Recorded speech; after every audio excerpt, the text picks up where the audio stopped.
Hi అండి. ఈరోజు మిగిలిన ఇడ్లీ రుబ్బుతో పునుగులు వేస్తున్నానండి.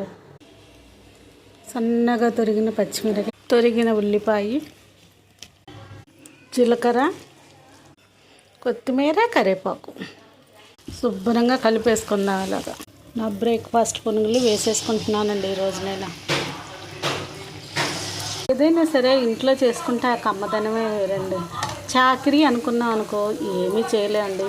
చేసింది నలుగురు తింటారంటే అదో రకం సంతోషం కదా. అందుకని వేడి వేడి పునుగులు వేసుకొని తినేద్దామండి. ఈరోజు ఇడ్లీ పిండి కొద్దిగా పులుస్తుందండి.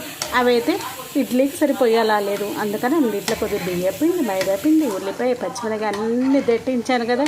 అబ్బో పునుగు అమ్మోహం చాలా బాగా వచ్చిందండి. చూద్దాం. సూపర్గా ఉందండి. అదో రకం పులుపు, అదో రకం కరుపు, అదిగా